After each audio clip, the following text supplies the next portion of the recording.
प्यारे बच्चों, आज हम 7वीं कक्षा का चौथा पाठ शब्द विचार पढ़ने जा रहे हैं। शब्द विचार में हम बात करेंगे शब्द की। बोलते समय ध्वनियों का उच्चारण किया जाता है, जिन्हें वर्ण या अक्षर कहते हैं। इन्हीं के मेल से शब्द बनते हैं। अर्थात बोलते समय ध्वनियों का उच्चारण करना जो किया जाता है उसे हम अक्षर कहते हैं। भाषा की सबसे न्यूनतम इकाई वर्ण कहलाती है। प्रश्न उठता है कि शब्द किसे कहते हैं? वर्णों के व्यवस्थित एवं सार्थक समूह को शब्द कहते हैं। वर्णों के व्यवस्थित का अर्थ होता है क्रमानुसार, और सार्थक का अर्थ है कि जो सही अर्थ प्रदान करे उसे हम शब्द कहेंगे। जैसे कमल, गमला, यदि हम इनके क्रम बदल दें तो वो शब्द नहीं कहलाएंगे, क्योंकि वो सही अर्थ प्रदान नहीं कर रहे। जैसे कमल का हमने मकल कर दिया और गमला का हमने लाम ग कर दिया, तो उसका अर्थ कोई नहीं रहेगा। तो शब्द तो है लेकिन सार्थक नहीं है।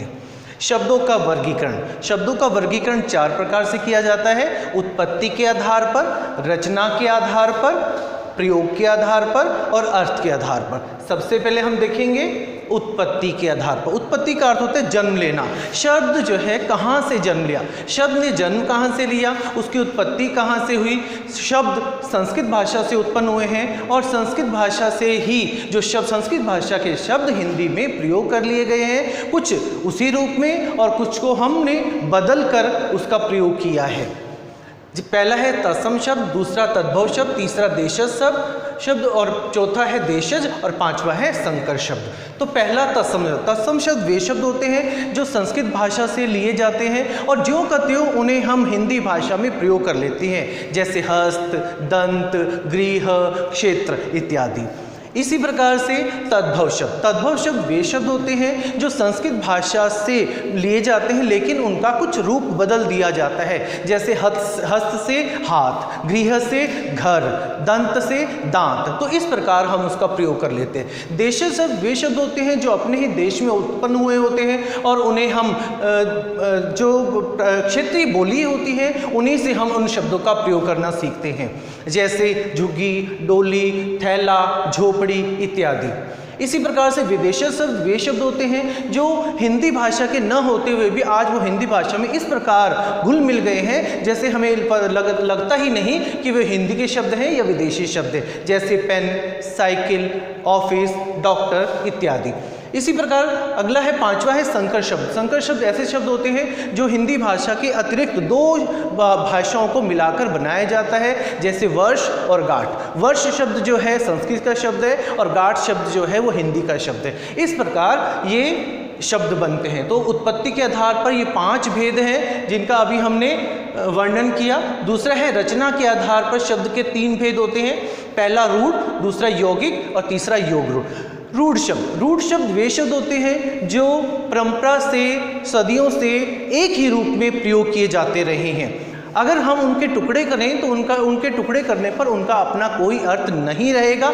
जैसे हम शब्द लिखते हैं सेना शब्द लिखा, तो सेना शब्द के यदि हम टुकड़े करेंगे तो से और ना अलग अलग, इसका टुकड़े करने पर से और ना शब्द बनेगा, अलग अलग बनेगा, जिसका अपना कोई अर्थ नहीं है। इसीलिए इसे हम रूढ़ शब्द कहते हैं।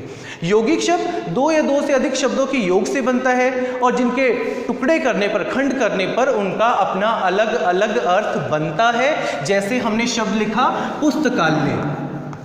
पुस्तकालय शब्द लिखा हमने। पुस्तकालय में पुस्तक और आल्य, पुस्तक का अर्थ किताब और आल्य का अर्थ घर। इसी प्रकार से योगरूढ़ शब्द वे शब्द होते हैं जो एक विशेष अर्थ के लिए रूढ़ हो जाते हैं, जिनका प्रयोग केवल एक विशेष अर्थ के लिए ही प्रयोग किया जाता है। जैसे हम कहते हैं जलज, जल प्लस ज यानी जल में उत्पन्न होने वाला, अर्थात कमल। पीतांबर, पीत प्लस अंबर यानी पीले अंबर यानी पीले वस्त्रों को धारण करने वाला, अर्थात विष्णु। इसी प्रकार से तीसरा है प्रयोग के आधार पर शब्द के 2 भेद होते हैं, विकारी और अविकारी। विकारी शब्द वे शब्द होते हैं जो, विकार का अर्थ होता है परिवर्तन। विकारी शब्द वे शब्द होते हैं जो लिंग, वचन, पुरुष, काल के आधार पर जिनका रूप बदल जाता है उसे हम विकारी शब्द कहते हैं। विकारी शब्द 4 प्रकार से होते हैं: संज्ञा, स्वर्नाम, क्रिया और विशेषण।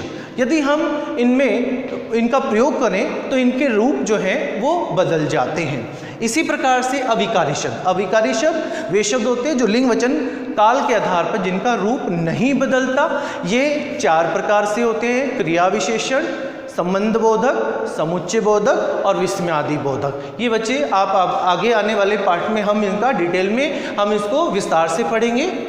इसके बाद हम बात करेंगे, चौथा है शब्द का वर्गीकरण। अर्थ के आधार पर शब्द के 2 भेद होते हैं। अर्थ के आधार पर शब्द के 2 भेद हैं, सार्थक और निरर्थक। हमने पहले भी पढ़ा था, सार्थक शब्द वे शब्द होते हैं जो जिनका अपना कोई अर्थ होता है, शब्द को पढ़ते ही जिसका अर्थ हमारे ध्यान में आ जाए, ऐसे शब्दों को हम सार्थक शब्द कहते हैं। निरर्थक शब्द वे शब्द होते हैं जिनका अपना कोई अर्थ नहीं होता, जो अर्थ प्रदान नहीं करते।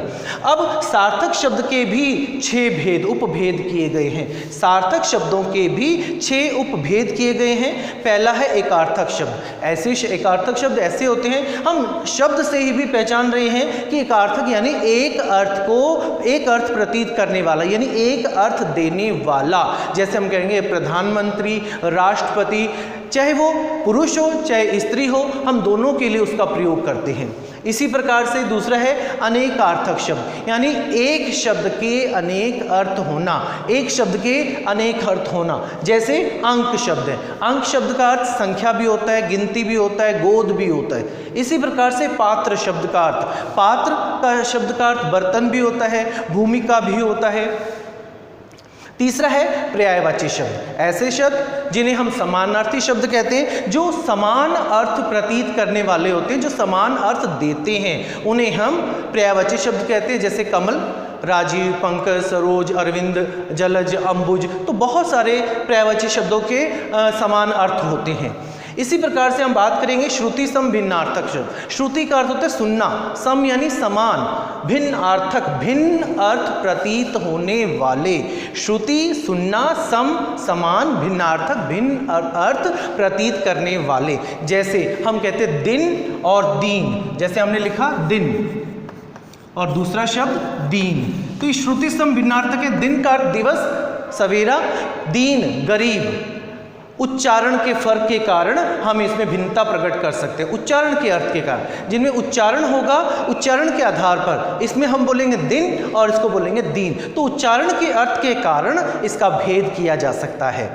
अगला है विलोम शब्द। विलोम शब्द ऐसे शब्द जो अर्थ प्रदान करते हैं, विपरीत अर्थ प्रदान करते हैं, ऐसे शब्दों को हम विलोम शब्द कहते हैं। ऐसे शब्दों को हम विलोम शब्द कहते हैं। जैसे पाप, पुण्य, रात, दिन, अच्छा, बुरा, आना, जाना इत्यादि। तो ऐसे शब्दों को हम विलोम शब्द, ऐसे शब्द जिनका हम अनेक शब्दों में एक शब्द का प्रयोग करें। जैसे जो पढ़ा लिखा ना हो, हम इसमें कहेंगे कि अनपढ़। जिसके माता पिता न हो, अनाथ। तो इस प्रकार आज हमने पढ़ा कि शब्द विचार में शब्द किसे कहते हैं, शब्दों का वर्गीकरण कितने प्रकार से, शब्दों का वर्गीकरण कितने प्रकार से किया जा सकता है, उनके भेद कितने हैं, इस प्रकार पर कितने भेद हैं, रचना के आधार पर कितने भेद हैं और प्रयोग के आधार पर कितने भेद हैं, अर्थ के आधार पर कितने भेद हैं। इसके बाद आगे हम अगले पाठ में पढ़ेंगे। धन्यवाद।